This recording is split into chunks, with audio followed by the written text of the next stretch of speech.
Oliver Chen clutched his laptop bag as he walked through the gleaming corridors of Tech Vision Solutions, his heart still pounding from what had just transpired in the boardroom. 20 minutes earlier, his boss had torn apart his revolutionary AI-powered logistics platform in front of 12 board members, calling it an expensive fantasy that would bankrupt us within months.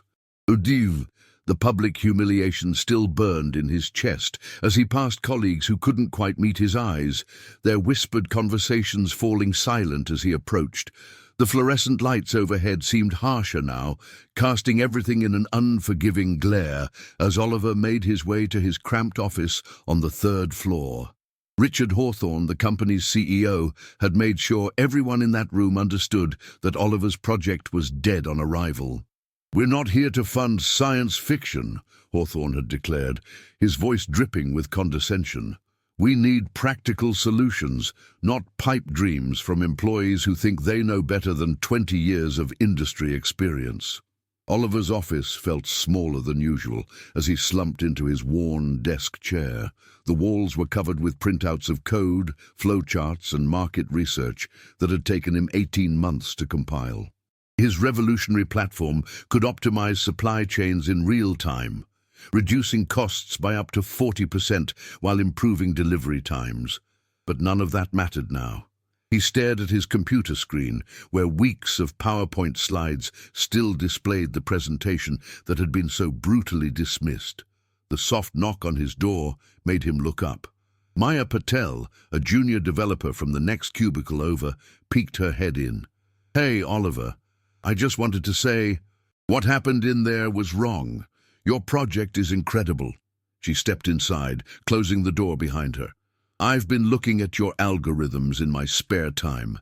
This could change everything." Oliver managed a weak smile. "Thanks, Maya. But it doesn't matter what we think." Hawthorne made it clear that innovation isn't welcome here unless it comes from him. He gestured at the papers scattered across his desk. 18 months of work, and he dismissed it in 5 minutes without even looking at the technical specifications. Maya sat down in the chair across from his desk. "You know what I heard through the grapevine? Hawthorne's been struggling to secure funding for his own pet project. The board's been questioning his leadership lately. Maybe that's why he was so harsh on yours." The revelation didn't make Oliver feel better. If anything, it made the situation worse. He had become collateral damage in Hawthorne's power struggle with the board. "It doesn't change anything. The project's dead, and my reputation here is shot. Did you see how everyone looked at me when I walked out?" "Screw their looks," Maya said with surprising intensity. "You're the most talented engineer in this building, and everyone knows it. Hawthorne's just threatened because your ideas make his outdated approaches look primitive." She leaned forward. "Have you thought about taking this somewhere else?" Oliver had been thinking about little else since leaving the boardroom. "Who would listen? I'm just a mid-level developer at a mid-tier tech company. Venture capitalists don't take meetings with people like me." "That's where you're wrong." Maya pulled out her phone and scrolled through her contacts. "My cousin works at Innovation Capital. They're always looking for disruptive technology. She could get you a meeting." The idea was both thrilling and terrifying. Oliver had never pitched to real investors before. Everything he knew about venture capital came from articles and podcasts.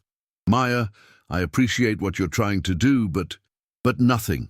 You've got 1 week before Hawthorne announces his restructuring plan. I heard from accounting that layoffs are coming. You think you're going to survive after what happened today?" Maya's words hit like a punch to the gut. Oliver hadn't considered that his public humiliation might be a prelude to termination. Over the next 3 days, Oliver found himself working in a strange twilight zone at Tech Vision Solutions. His access to certain systems had been mysteriously revoked, and he was excluded from meetings he would normally attend. The message was clear. He was being pushed out. Meanwhile, Maya had been true to her word. Her cousin, Priya Patel, had agreed to a preliminary meeting for the following week. Oliver spent his evenings refining his presentation, working from his small apartment that overlooked the city's business district. The irony wasn't lost on him that he was preparing to pitch the same project that had been so publicly rejected just days before. But something felt different this time. Without the constraints of corporate politics and Hawthorne's prejudices, Oliver could present his vision in its full scope. The breakthrough came on Thursday night. While reviewing his logistics algorithms, Oliver realized he had been thinking too small. His platform wasn't just about supply chain optimization. It could revolutionize entire industries: transportation, manufacturing, retail, healthcare. Any sector that moved goods could benefit from his real-time optimization engine. The potential market wasn't millions, it was billions. Friday morning brought an unexpected visitor. Tom Chen, the company's head of operations, appeared at Oliver's office door. Tom had been in the boardroom during the infamous presentation, sitting quietly in the back row. "Oliver, do you have a minute?" "Sure, Tom. What can I do for you?" Oliver tried to keep his voice neutral, unsure of Tom's intentions. Tom closed the door and sat down heavily. "I need to tell you something about your presentation on Monday. What Hawthorne did to you was wrong, but more than that, it was stupid." He ran his hands through his graying hair. "I've been in this industry for 15 years. I know game-changing technology when I see it." "Then why didn't you say anything in the meeting?" "Politics." Tom's answer was blunt. "Hawthorne's been looking for reasons to consolidate power. Anyone who challenges him gets sidelined. I've got 3 kids and a mortgage. I can't afford to be his next target." He paused, studying Oliver's face. "But I can't stay silent while he destroys something this important." Tom reached into his briefcase and pulled out a thick folder. "These are the logistics reports from our last quarter. We lost 2 major contracts because we couldn't guarantee delivery times. Our costs are spiraling out of control, and Hawthorne's solution is to cut staff and blame market conditions." He slid the folder across the desk. "Your platform could have prevented all of this." Oliver flipped through the reports, his heart racing as he saw the data. The numbers were worse than he had imagined. TechVision Solutions was hemorrhaging money in the exact areas his platform was designed to optimize. "Tom, why are you showing me this?"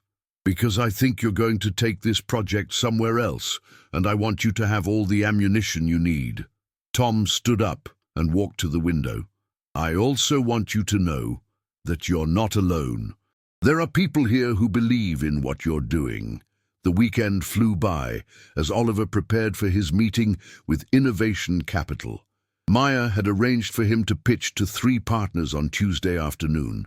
The timing couldn't have been better, or worse, depending on how he looked at it. Hawthorne had scheduled an all-hands meeting for Wednesday to announce his strategic restructuring initiative. Monday morning brought a surprise that would change everything. Oliver arrived at the office to find security guards at his desk. "Mr. Chen, we need you to pack your personal items. Your employment has been terminated effective immediately." The words hit him like a physical blow. Terminated. After 5 years with the company, they were throwing him out like trash. "On what grounds?" The security guard handed him a letter. "Restructuring. Nothing personal." Oliver's hands shook as he read the termination notice. Signed by Richard Hawthorne and dated 3 days earlier, the day after the disastrous board presentation. Maya appeared at his side, her face pale with shock. "This is insane," she whispered. "They can't do this to you." "Actually, they can." Oliver's voice was steadier than he felt. "At-will employment. They don't need a reason." He began packing his personal items into a cardboard box, keenly aware that his former colleagues were watching from their cubicles. Some looked sympathetic, others seemed relieved it wasn't them. As he packed the last of his belongings, Tom Chen appeared. The older man's face was flushed with anger. "Oliver, I just heard. This is outrageous." He glanced at the security guards and lowered his voice. "Hawthorne's scared. He knows your project threatens everything he's built here." "It doesn't matter now," Oliver said, lifting the box. "I'm done with TechVision Solutions." "Good," Tom said firmly. "They don't deserve you." Walking out of the building felt surreal. 1 week ago, he had been a respected engineer with a secure job and a revolutionary project. Now he was unemployed, carrying his possessions in a cardboard box. But as he stepped into the crisp autumn air, something unexpected happened. Instead of despair, he felt liberation. The safety net was gone, but so were the constraints. His phone buzzed with a text from Maya. "Meeting with Priya is still on for tomorrow. Now it's even more important. Don't give up." That evening, Oliver sat in his apartment, staring out at the city lights. For the first time in years, his future was completely uncertain. But uncertainty, he realized, could also mean unlimited possibility. He opened his laptop and began refining his presentation one more time. Tomorrow, he would either crash and burn, or he would begin building something extraordinary. The offices of Innovation Capital occupied the 42nd floor of one of the city's most prestigious buildings. As Oliver rode the elevator up, his stomach churned with nervous energy. This was it, his one shot at turning his vision into reality. The elevator dinged softly as it reached his floor, and the doors opened to reveal a sleek reception area with floor-to-ceiling windows offering a breathtaking view of the city. Priya Patel met him at the reception desk. She was younger than he had expected, probably in her early 30s, with sharp eyes and an infectious smile. "Oliver, it's great to finally meet you. Maya's told me so much about your project. I have to admit I'm intrigued." She led him through a maze of modern offices and conference rooms to a corner space where 2 other partners were waiting. "This is James Rodriguez, our technology specialist, and Susan Kim, who heads our market analysis team." Nadine, the introductions were warm but professional. Oliver could sense these people were used to hearing pitches from desperate entrepreneurs. He needed to make his different. "Before we begin," Oliver said, setting up his laptop, "I want to tell you about something that happened to me last week. My former CEO rejected this project in front of his entire board, calling it an expensive fantasy. 3 days later, he fired me." He looked around the table, meeting each person's eyes. He was wrong on both counts. The next hour was the most intense of Oliver's professional life. He walked the partners through his logistics platform, demonstrating how machine learning algorithms could predict and prevent supply chain disruptions in real time. But more than that, he showed them the bigger picture, how this technology could transform entire industries. James Rodriguez leaned forward, studying the technical specifications on his tablet. "These optimization models are remarkable. You're essentially creating a neural network that learns and adapts to market conditions in real time." "Exactly," Oliver said, his confidence growing. "Traditional supply chain management is reactive. Companies wait for problems to occur, then scramble to fix them. My platform is predictive and preventive." Susan Kim had been quietly taking notes. "What's your total addressable market?" Oliver had prepared for this question. In the United States alone, logistics costs represent about 8% of GDP. That's roughly $2 trillion. Even capturing 1% of that market would generate $20 billion in annual revenue. The numbers were staggering, but Oliver could see he had their attention. Priya pulled up something on her tablet. "Tell me about your former company. Why would they reject something with this kind of potential?" "Politics and fear," Oliver answered honestly. "The CEO saw my project as a threat to his authority. He spent 20 years building a company around outdated methodologies. Admitting that a younger employee had developed something revolutionary would have undermined his entire leadership narrative." James nodded knowingly. "We see that a lot. Established companies often reject the innovations that could save them because accepting change feels like admitting failure." The presentation continued for another 30 minutes. Oliver demonstrated live prototypes, showed market research, and answered increasingly detailed technical questions. By the end, he could sense a shift in the room's energy. These weren't just polite investors listening to another pitch. They were engaged, excited even. "Oliver," Priya said, leaning back in her chair. "I'm going to be direct with you. What you've shown us today is impressive, but it's also ambitious. Building this platform will require significant capital and a world-class development team. Do you have the experience to lead something this complex?" It was the question Oliver had been dreading, but he had prepared for it. 6 months ago, I would have said no. I was comfortable being a mid-level engineer, working on incremental improvements to existing systems. But getting fired was the best thing that ever happened to me. It forced me to think bigger, to see beyond the limitations other people put on my ideas. He paused, gathering his thoughts. "You're right that I don't have experience running a major technology company, but I have something more valuable. I understand this problem better than anyone else in the world. I've lived it, breathed it, and solved it. What I need are partners who can help me scale that solution." Susan Kim smiled for the first time during the meeting. "That's exactly what we like to hear, vision combined with humility." The partners exchanged glances, and Oliver could sense an unspoken conversation happening. Finally, Priya spoke. "We'd like to discuss this internally and get back to you by the end of the week. In the meantime, we're going to need more detailed financial projections and a comprehensive business plan." "You'll have everything by Thursday," Oliver promised. As he packed up his laptop, James Rodriguez approached him privately. "Off the record, this is some of the most innovative technology I've seen in 15 years of venture capital. Don't let one CEO's short-sightedness make you doubt what you've created."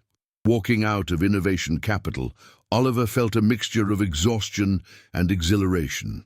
He had done everything he could. Now he had to wait and trust that his presentation had been as compelling as it felt.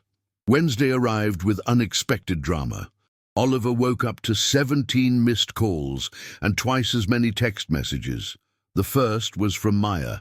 "Turn on the news. Hawthorne is imploding." Oliver grabbed his remote and flipped to the financial news channel. A breaking news banner scrolled across the bottom of the screen.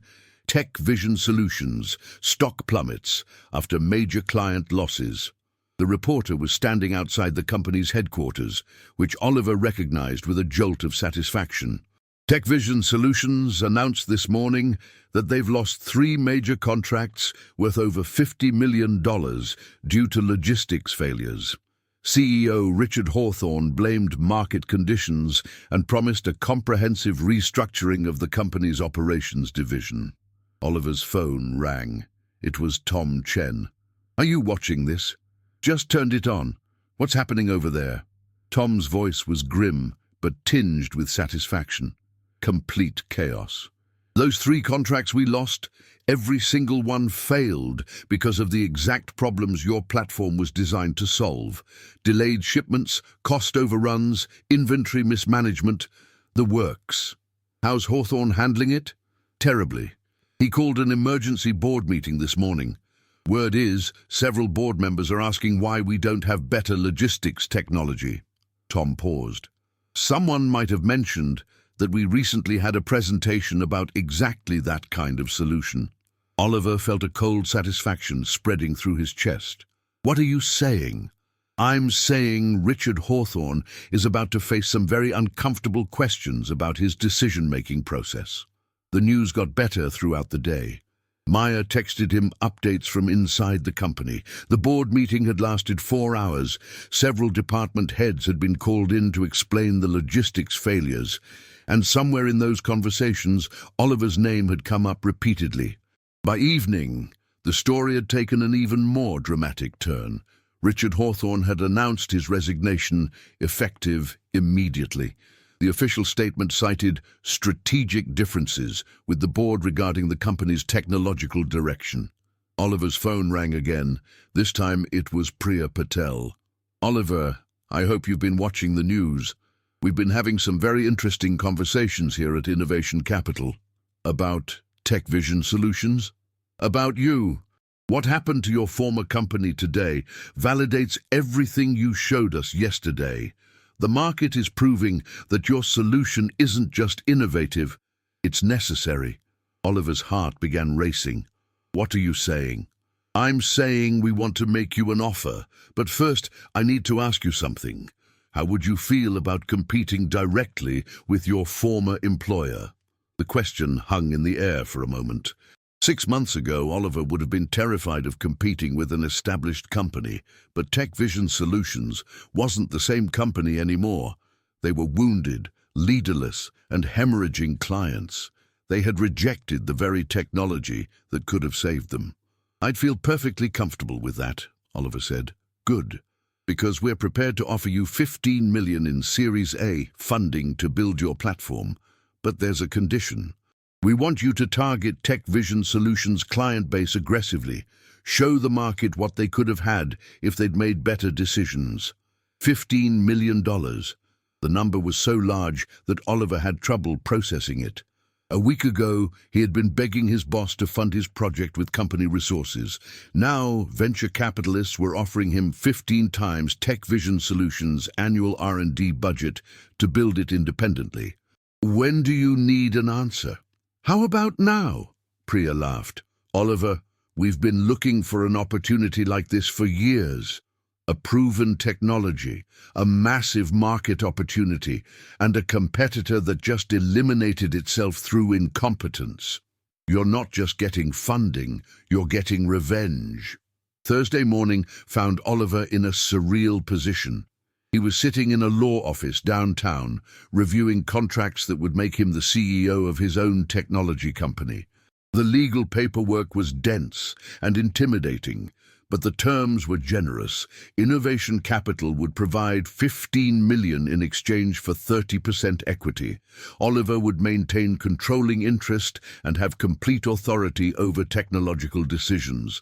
The lawyer, an experienced corporate attorney named Rachel Martinez, walked him through each section carefully. This is a fairly standard venture capital agreement, but with unusually founder-friendly terms. They're clearly betting heavily on your success. What happens if I fail? Then you fail as a CEO rather than as an employee.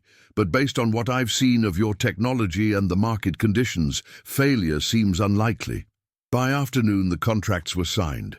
Oliver Chen, former mid-level engineer, was now the CEO of Logiflow Solutions. The name had come to him during the night, a perfect combination of logistics and workflow optimization. His first call was to Maya. How would you like to be my chief technology officer? The silence on the other end lasted so long that Oliver thought the call had dropped. Then Maya's voice came through, shaky with emotion. Are you serious? Dead serious. I'm going to need the best development team I can find, and that starts with you. Oliver, yes, absolutely yes. When do we start? Monday morning. We've got $15 million and a lot of work to do. Over the next week, Oliver assembled his team. Maya became his CTO, bringing 2 other developers from TechVision Solutions who had grown disillusioned with the company's direction. Tom Chen surprised everyone by resigning from his operations role and joining Logiflow as VP of Business Development. Are you sure about this, Tom? You're giving up a lot of security. Tom smiled as he unpacked his belongings in Logiflow's temporary office space. Security's an illusion, Oliver. Last week proved that. At least now, I'm working for someone who values innovation over politics. The irony of the situation wasn't lost on anyone. TechVision Solutions, the company that had rejected Oliver's project as impractical, was now struggling to retain talent and clients while he was building exactly what they had dismissed. 6 weeks after his termination, Oliver received an unexpected phone call. It was Dr. Patricia Thornton, TechVision Solutions' interim CEO. Her voice was professionally cordial, but tinged with desperation. Mr. Chen, I hope you'll forgive the presumption, but I wanted to reach out personally. I've been reviewing your former project files, and I have to say, your logistics platform is exactly what our company needs right now. Oliver leaned back in his new office chair, looking out at the city through floor-to-ceiling windows that were twice the size of his old cubicle. I appreciate you calling, Dr. Thornton, but I'm not sure what you're asking. I'm asking if you'd consider licensing your technology to us. We're prepared to offer very competitive terms. The offer was audacious. TechVision Solutions wanted to license the technology they had publicly rejected and fired him for developing. Dr. Thornton, with all due respect, your company had the opportunity to develop this technology internally. Mr. Hawthorne made his position very clear. Richard made a mistake, a costly one. I'm trying to clean up the mess he left behind. Oliver found himself in the unusual position of feeling genuinely sorry for Dr. Thornton. She had inherited a company in crisis through no fault of her own, but business was business.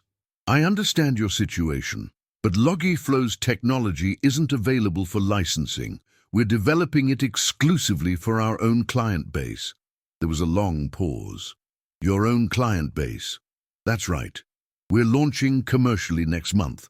In fact, several of your former clients have already expressed interest in our platform. It was true. Word had spread quickly through industry networks about Logiflow's revolutionary approach to logistics optimization. 3 companies that had terminated their contracts with TechVision Solutions during the recent crisis had reached out about pilot programs. Mr. Chen, I think there may be some misunderstanding. Are you saying you're planning to compete with us directly? I'm saying I'm planning to build the best logistics optimization company in the world. If that creates competition for TechVision Solutions, so be it. After ending the call, Oliver sat quietly in his office, reflecting on how dramatically his life had changed. 2 months ago, he had been an anonymous engineer working in a cramped cubicle, hoping his boss would give his ideas a fair hearing. Now he was the CEO of a well-funded startup, preparing to compete with the company that had dismissed him. Maya knocked on his doorframe. How'd it go with Dr. Thornton? About as well as expected. They want to license our technology. Maya laughed. The same technology Hawthorne called an expensive fantasy. The very same. It's amazing how perspectives change when you're losing 50 million in contracts. So what did you tell her? Oliver smiled. I told her we're not in the licensing business. We're in the business of making her former clients very happy with our superior service. The launch of Logiflow Solutions 3 months later was everything Oliver had dreamed and more.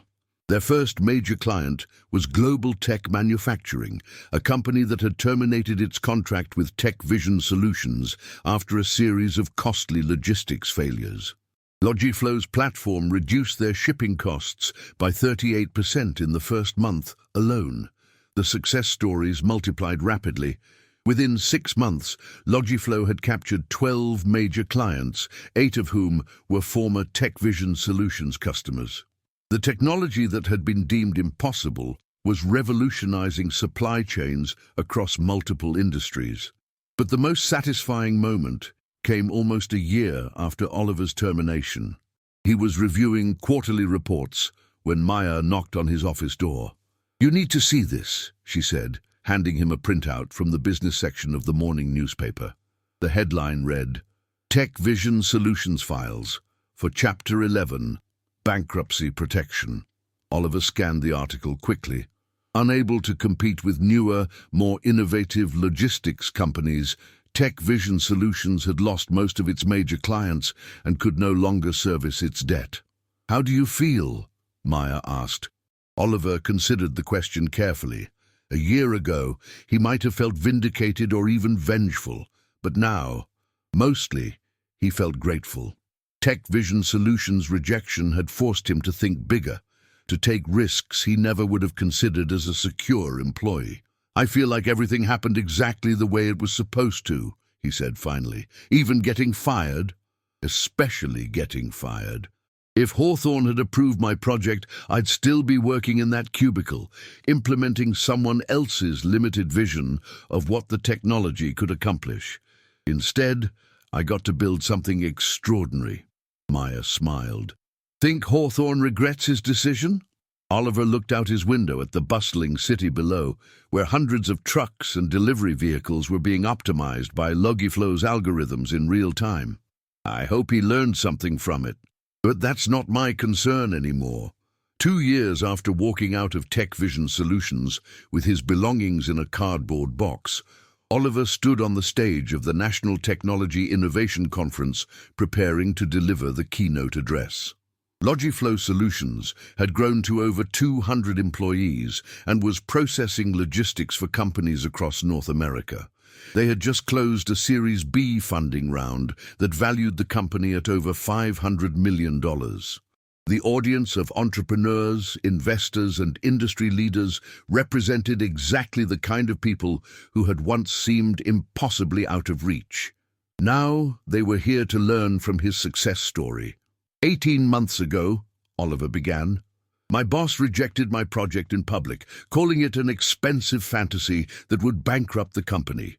A week later, investors chose my vision over everyone else's. The audience chuckled, and Oliver could see recognition in many faces. His story had become legendary in technology circles. But this isn't a story about revenge or vindication. It's about what happens when rejection forces you to think bigger than you ever thought possible. Getting fired was the catalyst that transformed me from someone who sought permission to someone who took responsibility for making change happen. He paused, looking out at the sea of faces. Innovation doesn't happen in companies that punish new ideas. It happens when people are brave enough to leave those companies and build something better. Sometimes the best thing that can happen to a visionary is being told their vision is impossible. The standing ovation lasted several minutes. Afterward, as Oliver mingled with conference attendees, several people approached him with their own stories of rejection and eventual triumph. It was a reminder that his experience, while dramatic, wasn't unique. The business world was full of people who had been told their ideas were impossible, only to prove everyone wrong. As the evening wound down, Oliver found himself on the hotel balcony, looking out at the city lights and reflecting on the journey that had brought him here. His phone buzzed with a text from Maya. Saw your speech online. You killed it. Ready to change the world some more tomorrow? Oliver smiled and typed back, always. The story of Logiflow Solutions was far from over. They were expanding internationally, developing new applications for their core technology, and preparing for what everyone expected would be a highly successful IPO within the next 2 years. But for Oliver, the most important part of the journey was already complete. He had learned that rejection, when handled correctly, could be the most valuable gift anyone could receive. Sometimes the best thing that could happen to someone with a revolutionary idea was having it rejected by people who couldn't see its potential, because that rejection forced you to find people who could. And those were the people worth building something extraordinary with. The boss had rejected his project in public, calling it impossible. A week later, investors had chosen him over everyone else, seeing exactly what his former employer had missed. And in the end, that had made all the difference. If this story inspired you to think differently about rejection and opportunity, I'd love to hear about it in the comments below. And if you're ready to hear more stories about people who turned their biggest setbacks into their greatest successes, make sure to subscribe and hit that notification bell. Your next breakthrough might be just one rejection away from changing everything. Thanks for watching, and I'll see you in the next video.